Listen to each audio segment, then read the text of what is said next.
C'est parti, il a dit le chef. Ok. Bienvenue à l'Antipasti, rencontre Antipasti avec les deux frères Dave et Gnod Godin.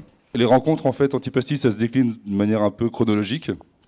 L'idée c'est d'essayer de voir un petit peu à travers ça comment est-ce que vous êtes, comment est-ce que vous avez, comment vous êtes rencontrés, ouais. Comment vous avez pensé travailler l'un avec l'autre. Non, mais de voir un petit peu la genèse.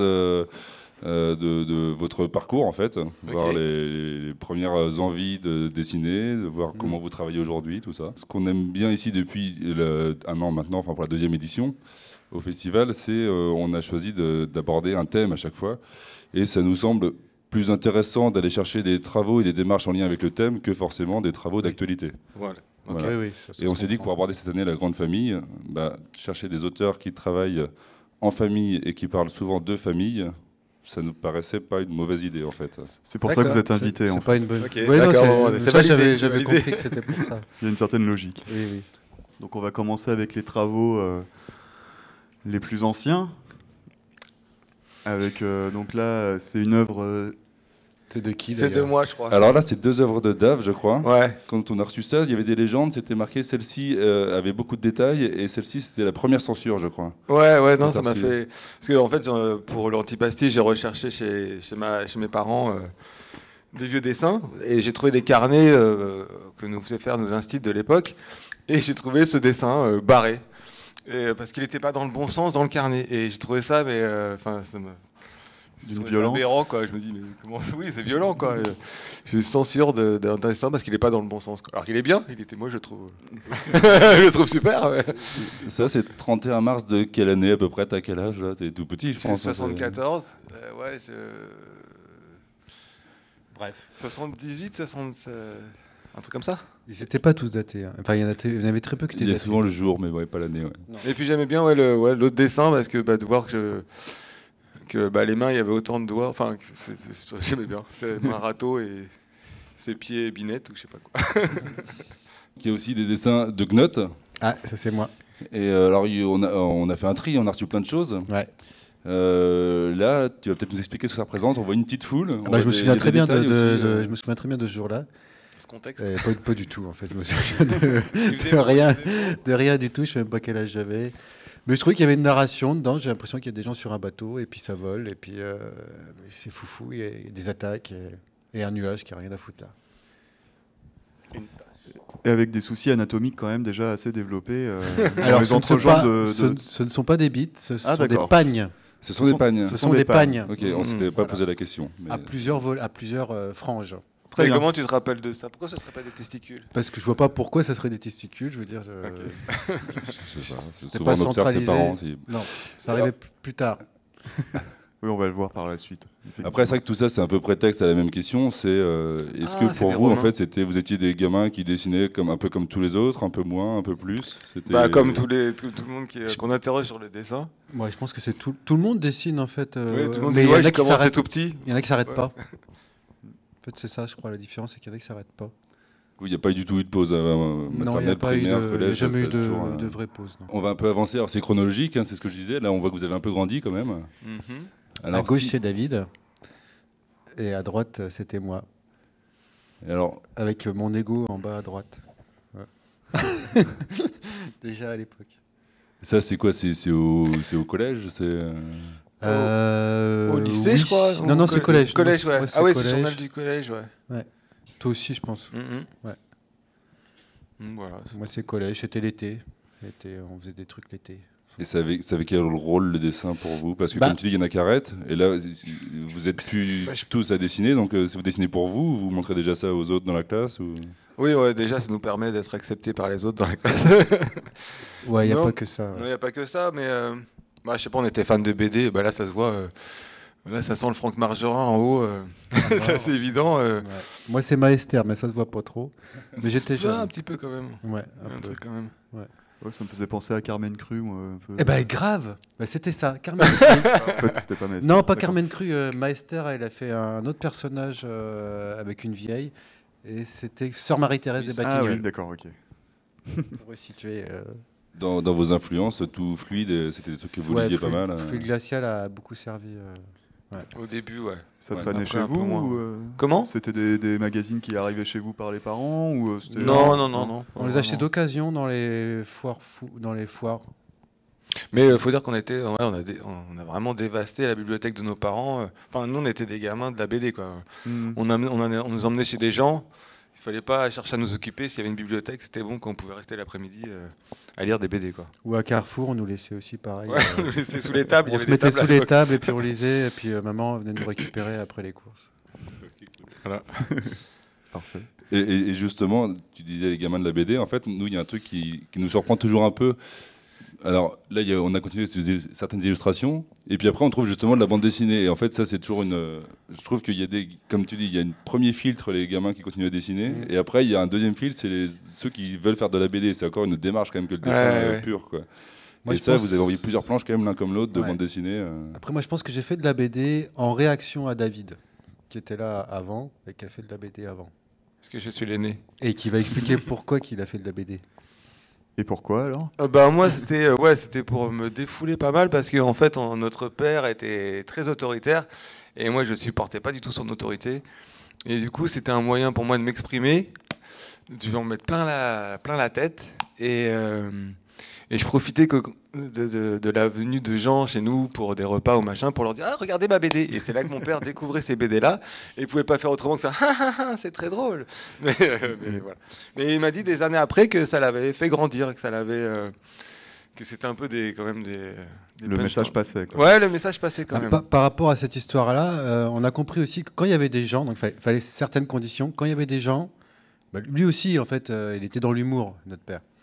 Et, enfin, il est toujours. Et en fait, si on était plus drôle que lui, on avait la parole. C'était oui, le il seul avait- truc qu'il respectait. Et voilà, quand il y avait des gens, si on était plus drôle que lui, on avait la parole. Et il ne nous le reprochait jamais après. Oui, il y avait des règles, c'est bien. Il y avait des règles. C'est ça qu'il faut expliquer un petit peu. Celle de gauche notamment, ça raconte un voyage en famille en Espagne. Voilà. Et en fait, moi, on a découvert ça et j'ai trouvé ça assez violent. Et effectivement, tout le monde est caricaturé, a l'air à moitié attardé sur le parking. Enfin, J'aimais bien dessiner mon frangin comme un gogol. voilà, avec le parquet facile, GG, j'avais la 2 ans tête, de là, moins. Et puis il était un peu foufou aussi. Et la BD, on n'a pas tout vu parce qu'on n'a pas le temps de tout lire, mais elle dure 4 ou 5 pages quand même. Donc quand je disais qu'il y a une démarche à faire. J'ai scanné 28 pages que les parents veulent en repro. Bah oui, en même temps, ça m'étonne pas. d'avoir Juste découvert ça. de la BD qu'il a fait là. Ouais, et puis là, mon père, il s'en prenait plein la tête. C'était sur sa radinerie, sur son autorité. C'était surtout ça, quoi. Et toi, Gnot, c'était des fouloirs aussi ou... Je pense que c'était juste pour faire de la BD, quoi. On n'a pas le même âge là. Hein. Moi, je Non, suis on n'a super- pas le super même âge. jeune, non, là. ouais. Là, moi, j'étais début lycée, là, seconde. Ouais, seconde. Calimero. Et les vacances espagnoles, c'était collège du coup, plus? Les Non, vacances non, c'était espagnoles. avant. C'était avant. On était vraiment gamin. Ça, c'était, Ouais, je sais 14 ans. 14 ans. Mais non. Non Bah non. 14 ans, on n'allait plus en vacances avec les parents. La dernière fois, on était allé en Bretagne à 14 ans, peut-être. Et ça s'est très mal fini. Bon, bah. On a été on viré va de la dire- caravane. on va dire 13, pour faire une moyenne. 12-13. Voilà. Ouais, peut-être.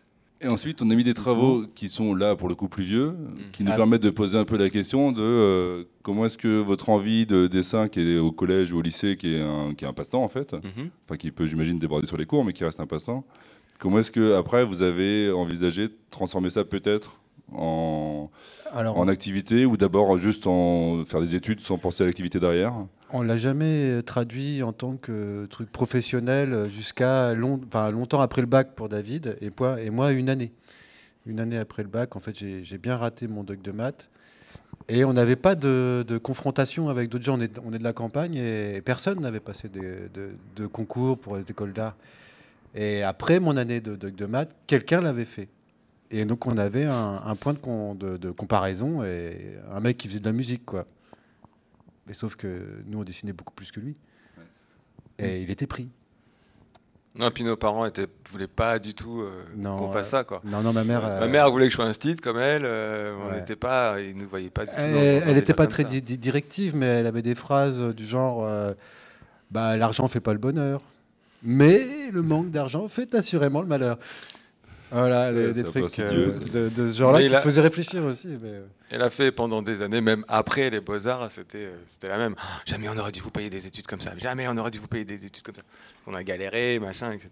Après, moi je me rappelle, ma mère, une fois j'ai eu un article dans Télérama, là c'était. Ça y est, ça a changé de bord. C'était, ah bon, c'est oui, bien, j'ai les finalement. articles, c'est bien. Ouais, voilà, ouais. Oui, et puis après, on a eu l'autre discours. Mais pourquoi vous n'avez pas gardé notre ami?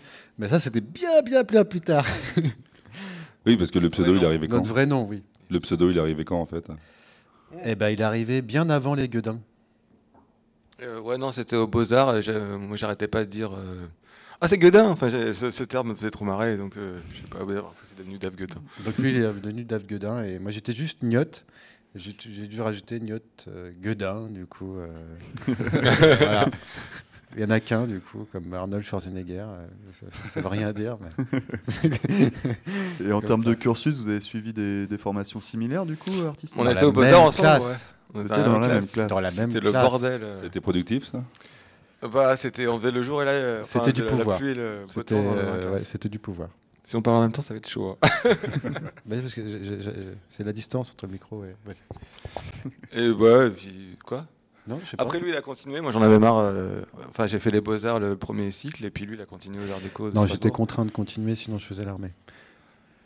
Ok. Voilà. Donc, C'était je une me vraie suis, motivation, je me ça, suis de- spécialisé dans l'illustration parce que j'étais pris. Hein. Ils voulaient même que je commande des hommes. Donc j'ai continué dans l'illustration aux Arts Déco et puis j'ai fait 2 ans et puis après on a fait un autre truc. En fait pendant ce temps-là, David lui il avait contacté le Dernier Cri pour leur dire qu'il adorait leur édition. Et Alors par ça, je pense qu'on va y venir juste après, quand on va parler Ah justement ouais, quand on va amorcer pardon, votre ouais, travail, je du coup, connais pas ensemble. les images. Bah, la dernière, en fait, elle est assez étrange parce que...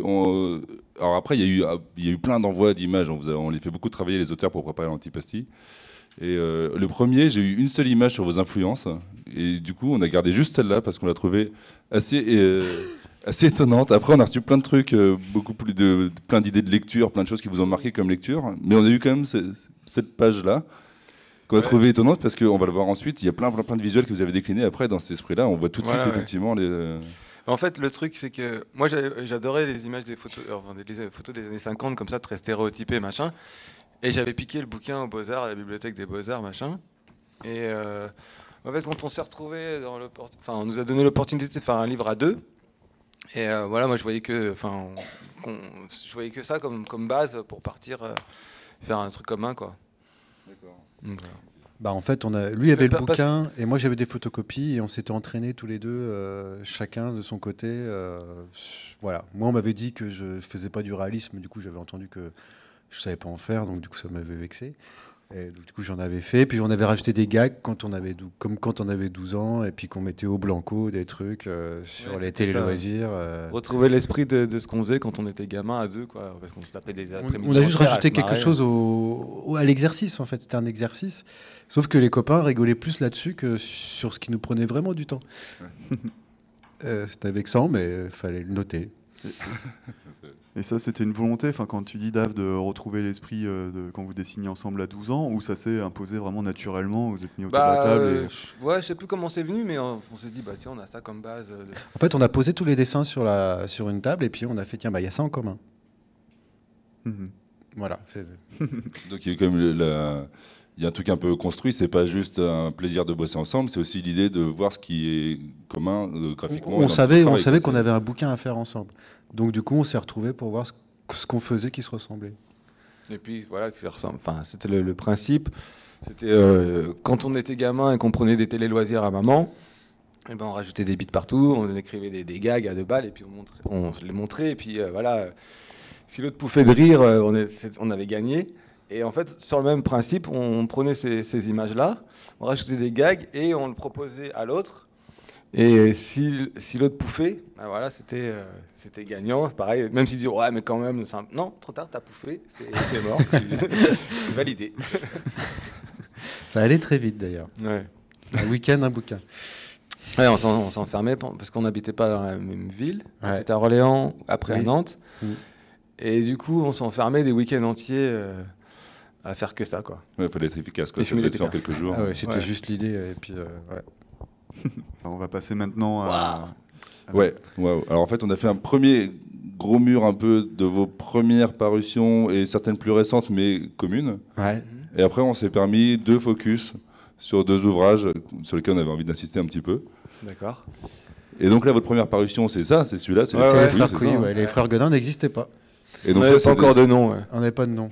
Enfin, on n'avait pas choisi. C'est marqué Notami Brothers. Voilà. En dessous. Oui, c'était le vrai. Ouais, c'est le seul. Parce qu'après, on a eu peur du fisc. Mais Pas peur des parents, quoi, peur du fisc. oui, oui. Bah ouais, donc ça, c'était une opportunité de David, les frères Couillu. Il avait fait le site du dernier cri, en fait, et puis il voulait pas d'argent parce qu'il savait qu'ils en avaient pas forcément. Non, c'est pas ça. Je peux le raconter? Tu peux, C'est à moi que c'est arrivé. C'est ton histoire. En fait, bon, moi, après les Beaux-Arts, j'ai fait graphisme parce que je savais pas quoi faire. Après, je suis devenu webmaster. Et quand j'ai su faire des sites, j'ai contacté le dernier cri en disant que ouais, voilà, leurs éditions c'était génial, mais leur site c'était vraiment de la merde. Et Paquito Bolino du dernier cri m'a répondu, bah si t'es si malin, viens le faire. Et moi, j'avais ma copine à l'époque était à Marseille. Donc du coup, je faisais souvent des allers-retours et j'y suis allé. Quand je l'ai fait, déjà c'était une rencontre incroyable parce que moi j'étais super fan. Et puis après, il m'a dit, bah, pour te payer, tu prends les livres que tu veux. Donc que des livres en sérigraphie quand même assez chers, donc j'étais déjà super content. Et il m'a dit, et tu peux imprimer un livre. Et quand il m'a dit ça, je me suis dit, ah, c'est obligé, je le fais avec mon frère, comme ça c'est le truc, on fait ça et après on peut mourir, quoi. Enfin, c'était c'est un peu con de penser comme ça, mais voilà, c'était un peu ça. On a fait un truc au dernier cri, voilà, quoi. La consécration. En fait. Ouais, voilà, notre consécration. Et puis en fait, je l'ai super bien vendu. Il avait décidé avant ça. Hein. D'abord, il en a monté un. Non, mais voilà, il en a monté un et il a fait ah bah super. Et là, il l'a lu parce qu'il ne lit les choses que quand ils sont imprimés.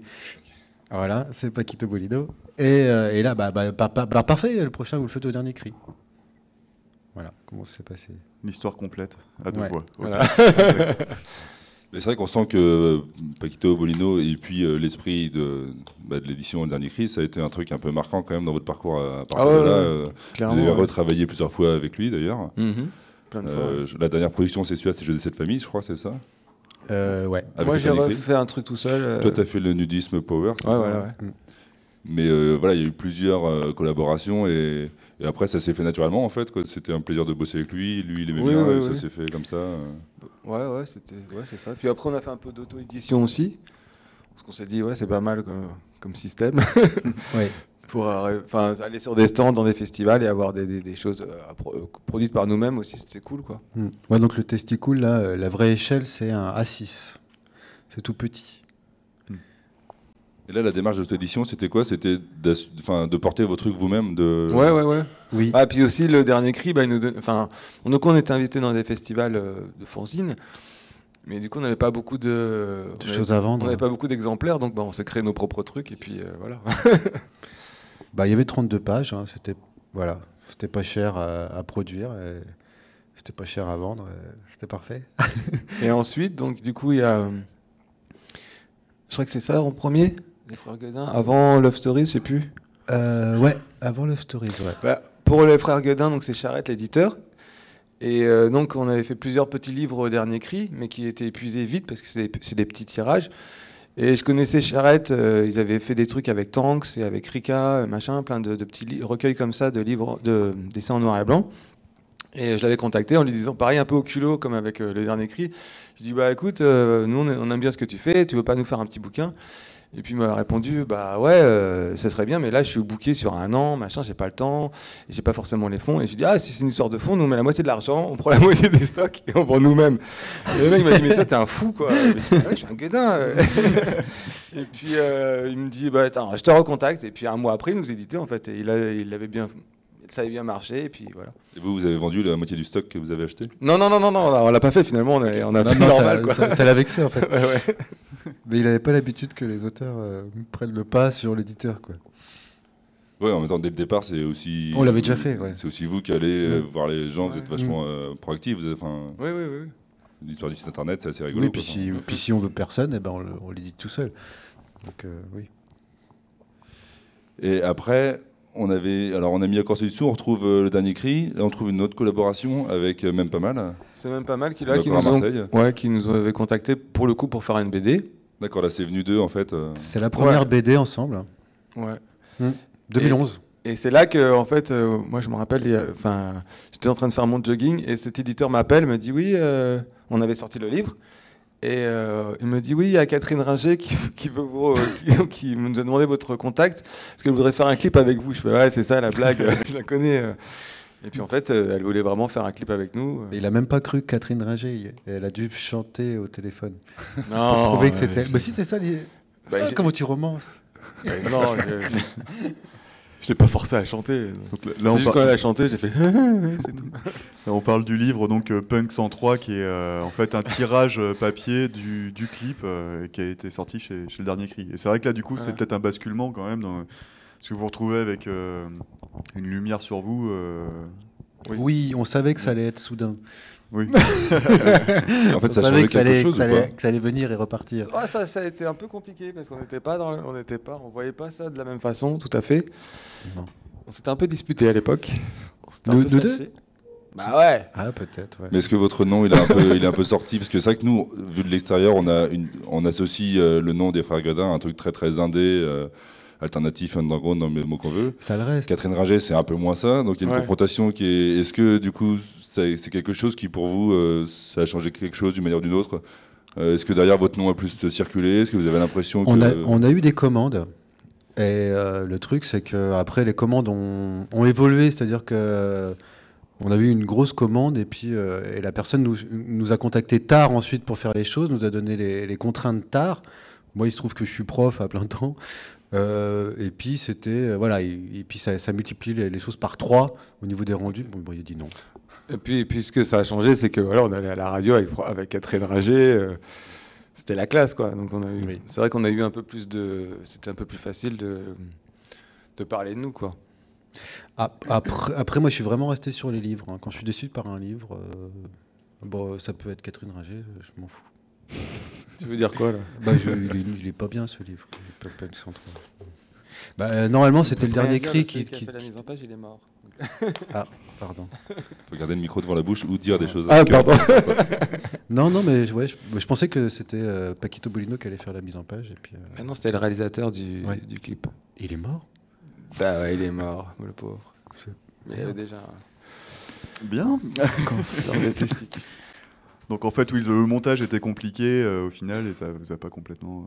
Enfin, le livre au final répondait pas forcément à vos attentes. Non, c'était pas. Okay. On l'a pas considéré comme un livre. La chanson, c'était pas notre chanson préférée non plus. Pardon. Tu as enregistré. Ouais, je sais. Je pourrais dire des trucs horribles là, mais ce qu'il y avait de mieux, c'était l'expo.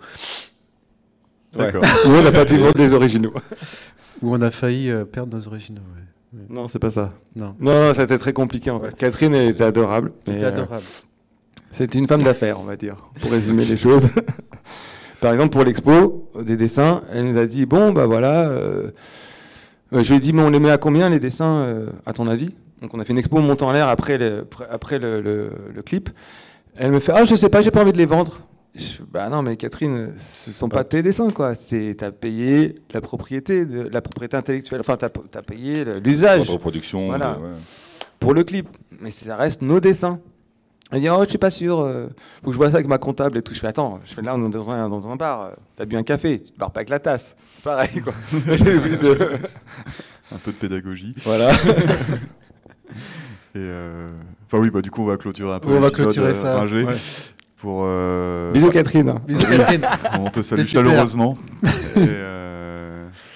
Et puis pour parler aussi de la bite, le nom de l'ouvrage. Eh oui. Donc c'était dans le but de faire quelque chose dans lequel on ne pouvait pas se prendre au sérieux. Parce que jusque-là c'était. Non plus. Voilà. Okay. Mais là c'était explicite effectivement. Et puis bon voilà, j'ai eu cette idée-là très très vite parce qu'il y avait un projet qui devait se faire qui d'un coup ne se faisait plus. J'ai contacté des gens, ils m'ont dit oui. Tout ça s'est passé en 10 minutes. Et après j'ai été recontacté par David. On était en froid en fait à l'époque. Et ça arrive, ça réarrivera. Et, en ce moment, on s'entend super bien. On est super contents. C'est vrai, on savoir à ce moment-là. On est soudés là. Mais je pense qu'après l'antipasti, il m'a un peu énervé parce qu'il me coupe la parole sans arrêt. C'est possible que je l'énerve parce qu'on est très très très différents. Mais on est quand même frères.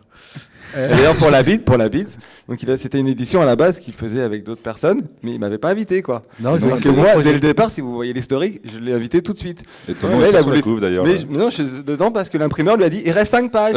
Donc là, il a contacté son frère. Mais non, arrête. Il faut couper le cordon à un moment donné. Mais bah bon, faut savoir aussi que bon, on en a parlé tout à l'heure de notre père, effectivement, de son côté autoritaire. Et on n'a pas parlé de sa bite, je l'ai vu qu'à la plage, à un angle... Enfin bref, on s'en fout. Et effectivement, mon père a pu me paraître moins mature que mon frère à certains moments. Et wow. Là, on rentre dans le... on rentre dans le pathos. Et du coup, sur certaines scènes que j'ai vécues, mon frère a pris le rôle du père. C'est chaud, hein, parce que l'autre l'avait perdu. Voilà, donc il fallait bien quelqu'un... C'est comme toute l'audience, on l'a perdu là, je crois. C'est possible. Vas-y, reprends. Ouais, donc la bite, alors quatre auteurs, voilà, juste donc un titre, hein, et puis moi qui chapeautais le tout. Voilà, donc édition, on a fait un Ulule, on a fait donc une collecte, voilà, donc c'était de la prévente. Et puis les gens étaient assez cool, j'ai fait pas mal de pubs. Et voilà. Et le prochain, c'est La Chatte. Très bien. Et toi, ça te plaît avec ça, des auteurs féminins, bien sûr. Parce que tu disais qu'en plus, tu étais prof à plein temps. De dessiner déjà en plus, c'est bien. De porter en plus un projet éditorial comme ça, c'est encore un autre... Oui. Bah, il se trouve que j'ai découvert que plus on en fait, et plus on peut en faire. Magnifique. Voilà. Un message pour tout le monde. Bon, après, il y a quand même une contrainte de temps. David en fait plus, parce que c'est son métier. Quand même. Oui. On a quand même mis quelques extraits parce que plutôt que de parler de votre travail tout le temps, on voulait vous montrer quelques images des pour voir un peu l'esprit pour ceux qui ne connaissent pas ou juste pour le plaisir, parce que ça notamment c'est votre premier livre qui se trouve plus du tout, je crois. Non. Donc là je trouve qu'on a sélectionné quelques images comme ça qui montrent bien, voilà, je pense que c'est lisible de là où vous êtes et que c'est parlant comme ça. Alors là on retrouve bien les esprits des illustrations justement des années 50 un peu. C'était sur le couple. Tout à fait. C'était dans Charrette, ça, pour le coup. Oui, c'était dans Charrette, des best-of. Dans les best-of. Les caca-clans. Alors ça, c'est un truc qui vous avez beaucoup décliné après, je trouve, les trucs quasi réalistes, un peu ringards, des personnages très figés qui sortent des trucs complètement cons à côté. Oui, les gens aimaient bien. Juste le décalage très très potache avec une image d'un mec en costard qui rentre chez lui. Oui, puis plus ça allait... Plus on avait envie que le dessin soit un peu chiadé, soit le plus réaliste possible et le plus chiadé, parce que si le gag est vraiment débile à côté, ça crée une distance. Et c'est vrai que si c'est réaliste, quelque part, on s'identifie, on identifie une personne et c'est beaucoup plus drôle de se moquer de quelqu'un que d'un personnage. C'est ça qu'il y a un autre décalage qui est drôle, c'est que vous imaginez travailler 3 jours sur une illustration pour au final mettre un gros caca au milieu en couleur. Enfin, il y a un peu le plaisir, on dirait qu'il y a un peu le plaisir de sale gosse de regarde maîtresse, j'ai tout caché. C'est un peu ça. Agressif un peu quoi. Et donc là, on voulait parler de Mémoire de bâtard en particulier, parce que pour 2 raisons. Déjà, on avait l'impression que dans votre parcours commun, en tout cas, c'était un truc assez marquant. Et puis aussi, là, on est clairement dans le vif quand même de ce qu'on aborde ce week-end avec la famille. Où là, donc Mémoire de bâtard, c'est pareil, on a mis quelques pages après. Vous exhumez plein de souvenirs de jeunesse, pour dire les choses brièvement, c'est ça. Et c'est sous forme de double page la plupart du temps. C'est des très beaux petits ouvrages sérigraphiés, toujours au dernier cri. Et alors là, tout à l'heure, on parlait de la bande dessinée sur les vacances en Espagne. Là, dans la cruauté, ça va assez loin aussi quand même. On a l'impression qu'il y a le catharsis dont tu parlais tout à l'heure, c'est qu'il n'y a même pas de filtre, c'est qu'il y a la volonté même d'aller chercher tous les trucs un peu... le plus trash possible. Ouais, c'est ça, ouais. Alors, vas-y. C'est vrai qu'on avait des retours, des gens qui adoraient ça. Je l'ai raconté ce matin à la radio déjà, mais où je disais que... En dédicace, on a rencontré des gens qui avaient l'air très bien sur eux, etc. Genre je me rappelle une jeune nana qui est arrivée comme ça et qui, pour se faire dédicacer le bouquin, on pensait pas, elle n'avait pas le style de nana à qui ça allait plaire, et elle a dit c'était génial, tellement libérateur votre truc là, ça m'a fait penser à quand j'ai fait caca dans le cartable de ma meilleure amie quoi. On s'est dit, génial, ça libérait des trucs qui étaient sympas quoi. Il y avait tous les âges. Et ça, c'était même pas une idée à nous, c'était une idée de Paquito, l'éditeur, en fait. On avait raconté nos souvenirs, en fait, à un repas. Et puis il a dit, mais c'est ça qui est... Enfin, il est marseillais. Non. C'est ça qu'il faut faire. Pourquoi vous dessinez des conneries? C'est pas passé comme ça. C'est lui... déjà, ça fait un moment que... Moi, je voulais faire un truc autobiographique, mais pas complaisant. Le micro. Pas complaisant. Et ça, c'est réussi, ça. Voilà. et du coup, lui, on n'arrêtait pas de lui raconter des histoires entre nous, des trucs. Ouais, un jour, lui, je l'ai vu, machin. Enfin, on n'arrêtait pas de. C'était un peu des crasses qu'on se faisait auprès de Paquito.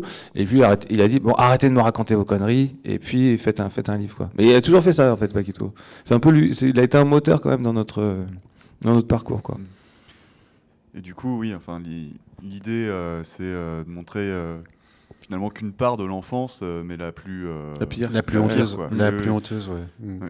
Il y a des souvenirs sympas quand même dans votre enfance où tout était comme ça tous les jours, tout le temps. Parce qu'après, on va passer un ou deux trucs, c'est quand même assez. Après, c'est pas que négatif. Hein, je veux dire, pour vous, ça avait l'air même positif. Vous avez l'air de bien vous amuser en fait. Moi, je m'éclatais bien. Ouais. Oui. On n'a pas l'impression que vous ayez une enfance malheureuse. Quoi, mais, après, David avait beaucoup d'imagination. Il faut savoir qu'en fait, j'ai quand même été son test. Il testait tout sur moi. Et au plus loin dans mes souvenirs, il y avait par exemple les fées de David.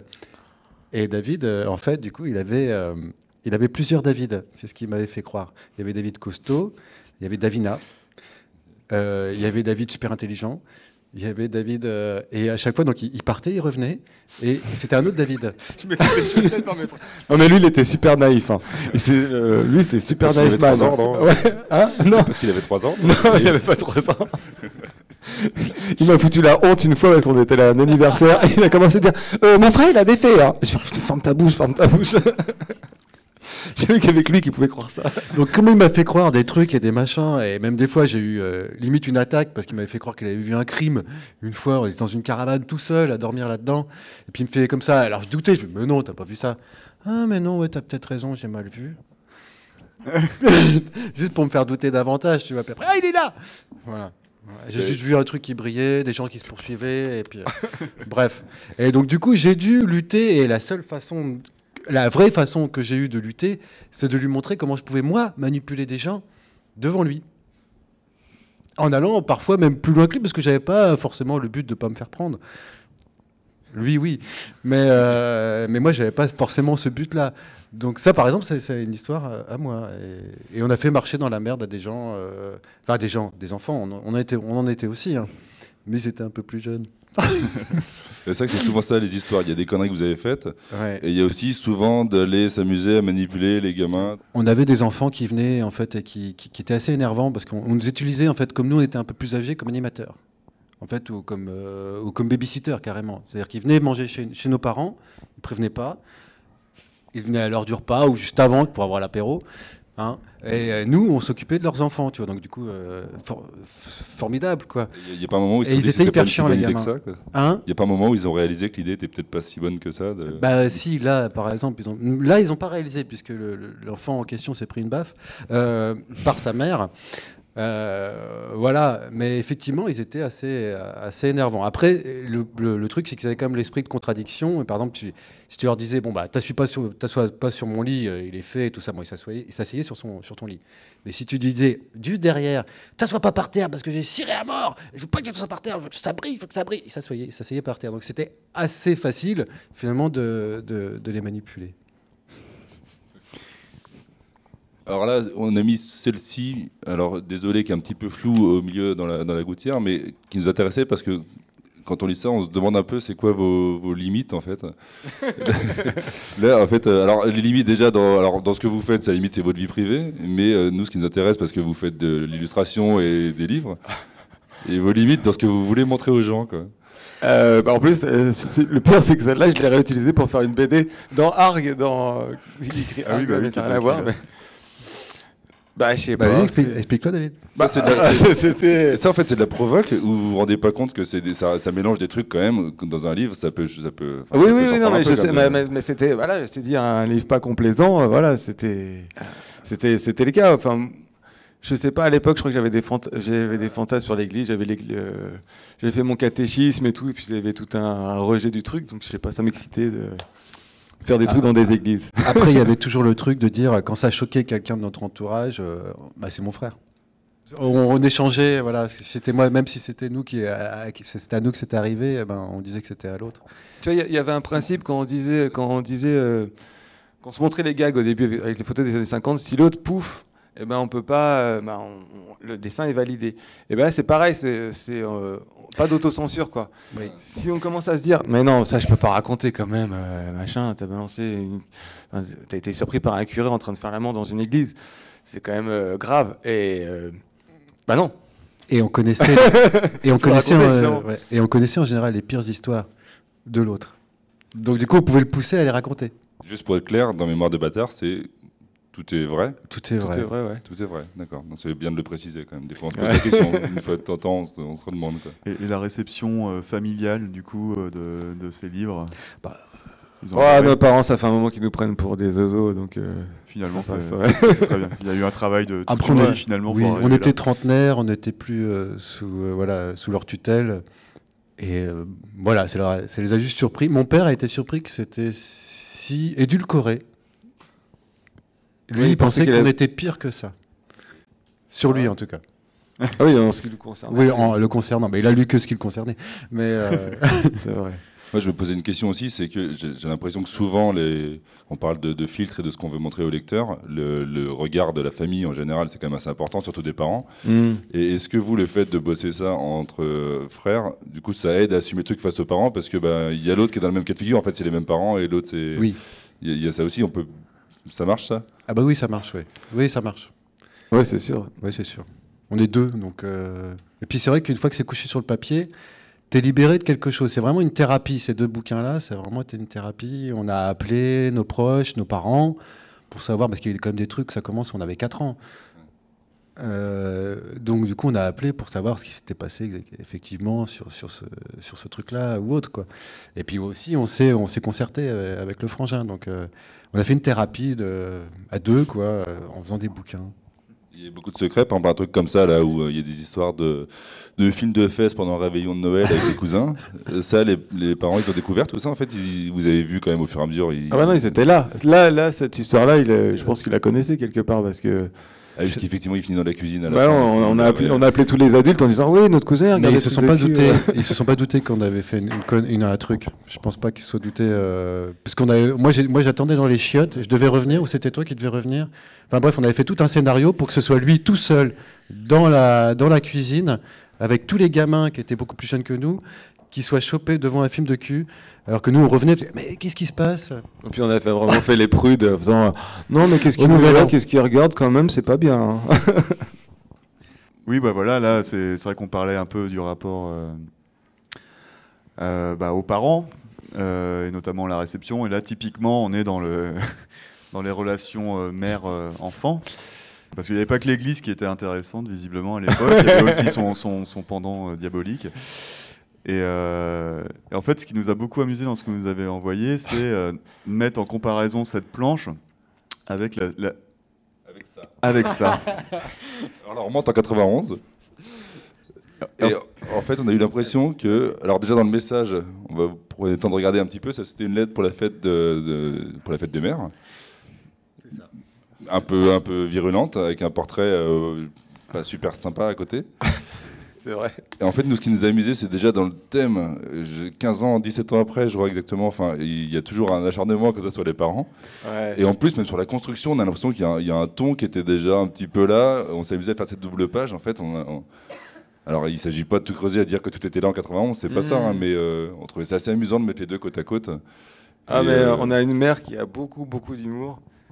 Et du coup, on a beaucoup joué. On a beaucoup joué avec elle. On pouvait la faire rire. Moi, je faisais des sketchs où j'arrêtais pas de venir la voir dans la cuisine. Je me disais, il fait froid aujourd'hui, non? Il fait froid ou c'est moi? Et puis, au bout d'un moment, elle comprenait pas. Puis je me barrais. Puis j'avais le cul. En fait, j'étais fait baisser mon froc. Puis elle était là. Enfin, n'importe quoi, la faisait rire. On allait dans le supermarché. J'allais demander au monsieur, est-ce que je peux parler dans le micro et tout. Et je disais, maman, j'ai perdu. Enfin, et je la retrouvais en train de pleurer de rire sur le caddie. Donc on a toujours vanné. maman. Et même dans le registre lexical, enfin le texte finalement, en le lisant, donc ça c'était bien avant Mémoire de bâtard, mais dans la manière de raconter l'histoire, on est finalement assez proche dans la formulation des phrases. ouais ton, ouais. Bah, oui, en fait, on s'est dit, si vous retravaillez ça, vous le sérigraphiez, enfin, on a une planche du tome 3. Il n'y a pas grand-chose à changer. On n'en était pas loin, en tout cas. Le deuxième ouvrage qu'on a choisi, qu'on avait pas cité tout à l'heure, donc c'était Les Histoires de bonhomme, qui est plus récent, et sur lequel, en fait, alors nous, ce qui nous a intéressé là-dessus, c'était plus tellement le thème, pas en tant que lecteur, hein, pour l'antipastie. Là, ce qu'on voulait montrer un petit peu aussi, c'était votre façon de travailler.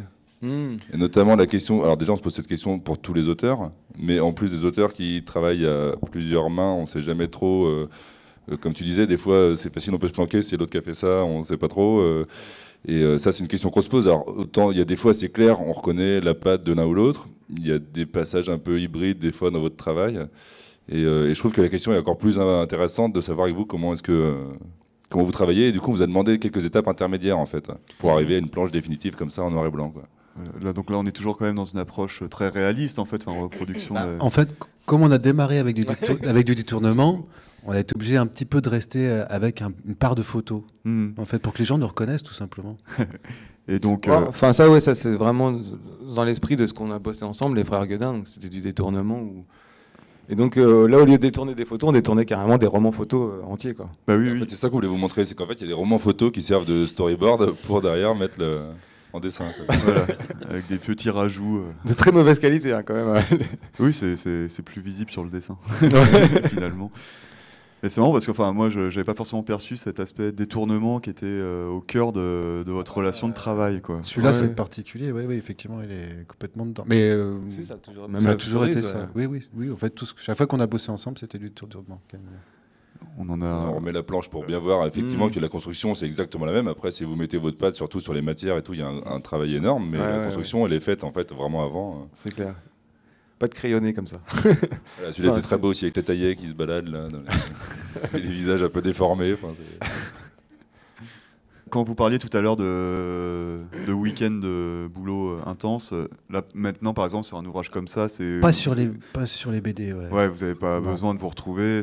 Non, ça serait trop long. C'était au début, maintenant chacun fait ses planches. C'était sur les gags, parce que là on pouvait réagir directement.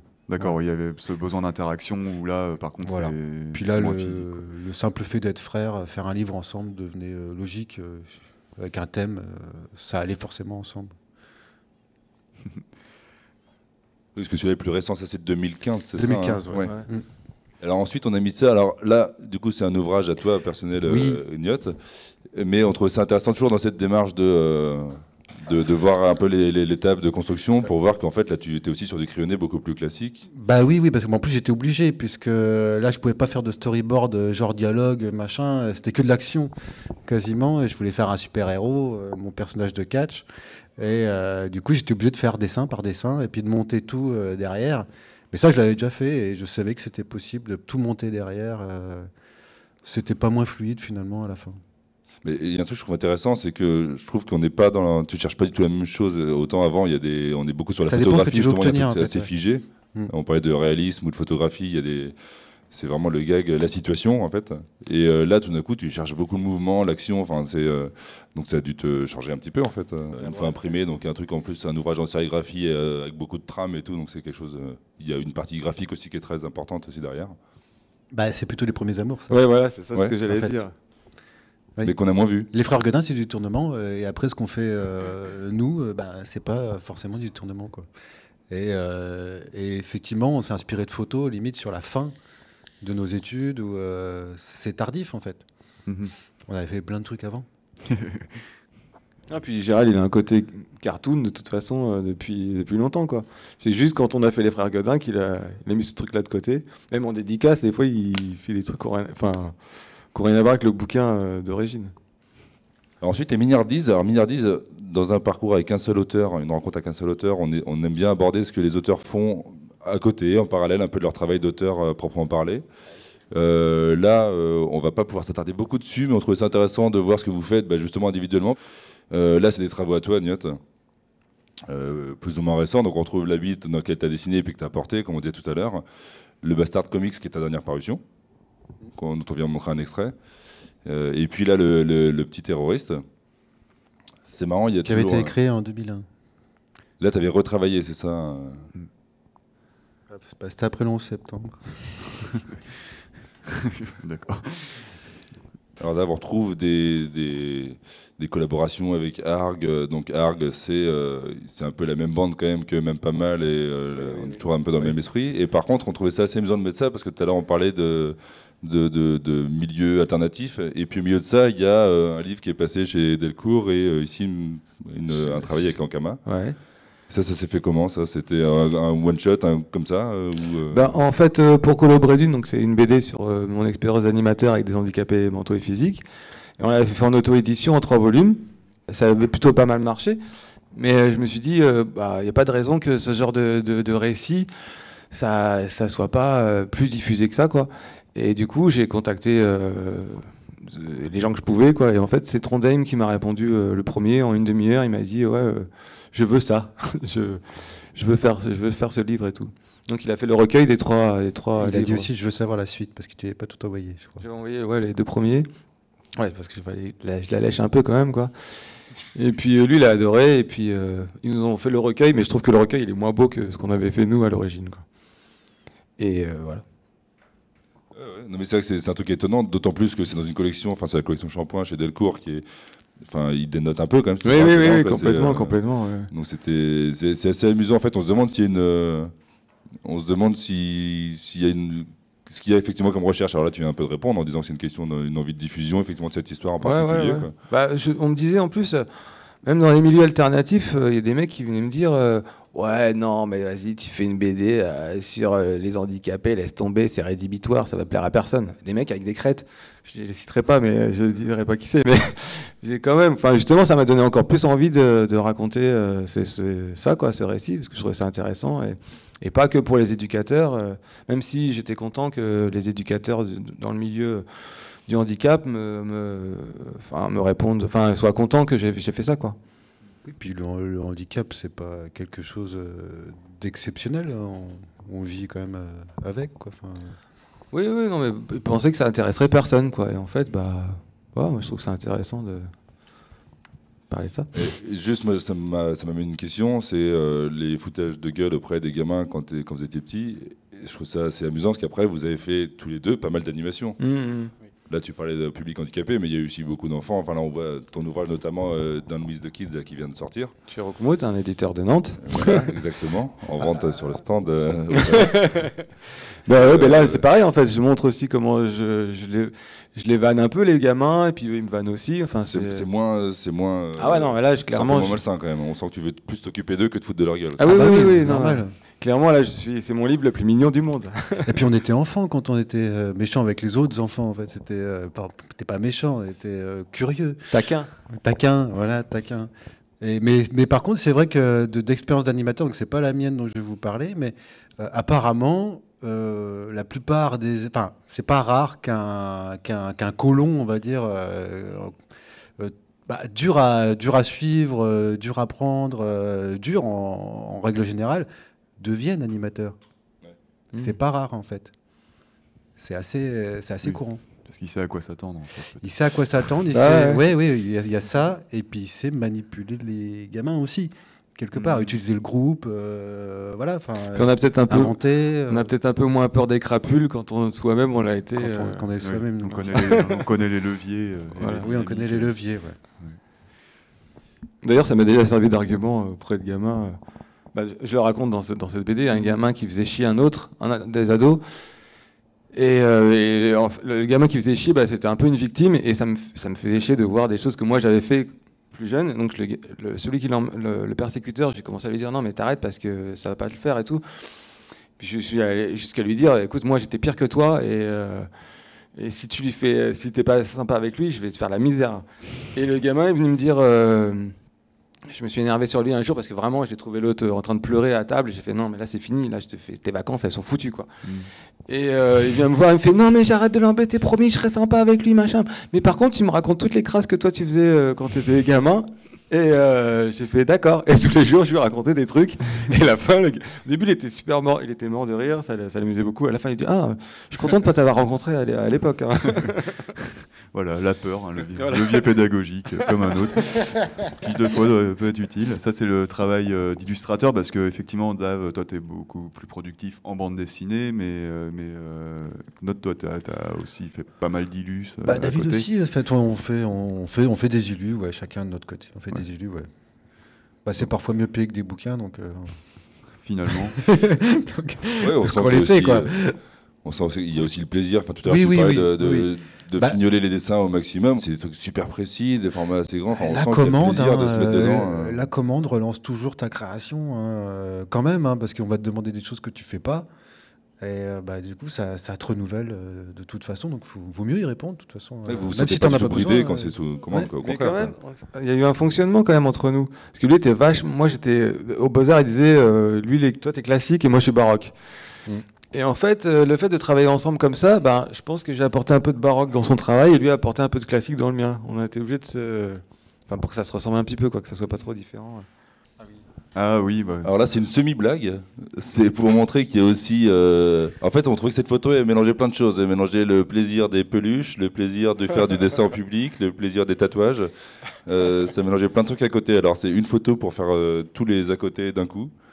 En fait, nous on trouve ça toujours assez intéressant aussi quand le dessin se nourrit de plein de trucs, quoi. C'était lors d'un catch à moustache, catch à moustache de dessin. Et David est gaucher et je suis droitier, donc on a fait un personnage chamois. Voilà. Et là, vous vous étiez mis du bon côté au niveau des bras. Oui. Plus pratique. Et voilà, une belle image de clôture. Une belle aventure. On va prendre 1 minute pour terminer. L'idée, c'est un peu de parler des projets à venir. Alors là, je sais pas, en fait, du coup, l'idée, c'est...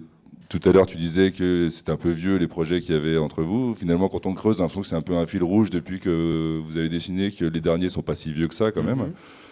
Donc, comme un projet en commun, là, donc tu parles. Pas de projet personnel. En commun, oui. Non, les projets personnels, on a vu. Toi, effectivement, toi, tu viens de sortir une bande dessinée. Donc, et j'en ai une deuxième en préparation sur le même thème. Donc, il y a vos projets perso qui continuent. Toi, c'est pareil, tu viens de sortir chez Rockwood, et puis il y a le projet... J'en ai un autre qui a un rapport avec la famille, donc peut-être je peux en parler. Très rapidement. Non, on n'en parle pas. Secret. C'est sur un huissier qui était le cousin de mon père et qui s'est suicidé, mais qui a laissé tout un manuscrit. Il raconte sa vie et c'est tout écrit. C'est passionnant. Wow. Voilà. Et du lourd. Et vous deux, du coup, au final, vous avez un projet à venir ? Au final, on voudrait refaire un... Parce que Bonhomme est épuisé, en fait. Et on voudrait... Voilà, c'était une idée qu'on s'est dit il y a une semaine, donc je ne sais même pas si ça se fera. Mais on voulait le rééditer avec plus de pages, quoi, en gros. Ou peut-être en faire un autre plus. Ou peut-être en faire un autre. Voilà, c'était il y a une semaine. C'est en gestation, quoi. C'est en gestation. Non, c'est juste en discussion. En discussion. Parce que de toute façon, David a un énorme projet derrière. Voilà. Et puis moi, j'aime l'art aussi. J'aime pas que la BD. C'est-à-dire que moi, j'aimerais bien revenir à de la BD super débile. Et moi, j'aimerais faire de la peinture à l'huile. Bon, faut faire du saut en parachute. Voilà. Si tu veux. Moi, je te suis. Moi, j'aime bien le parachute. Très bien. Bon, il y a plein de passions et plein de projets, du coup, le parachute et la peinture et la BD. Et on va être obligé de s'arrêter là. Donc, ça a été un diaporama très rapide, mais on vous remercie. Bien fourni. Merci beaucoup. Du travail que vous avez effectué en amont, puis de vos réponses. Et j'espère que ça vous a plu. On peut vous retrouver... une dédicace demain. En dédicace demain après-midi. De quelle heure à quelle heure ? De 15h à 17h. Non, 15h à 17h, un peu au hasard. Je crois, c'est ça, ouais. C'est dans l'après-midi. Ouais. Non, c'est pas ça. Tout est marqué sur le programme à l'accueil. Ouais. Vous n'êtes pas dégoûtés, il ne faut pas hésiter à aller les embêter tout à l'heure ou demain. Merci. On est sympa. Merci à vous. On est gentils.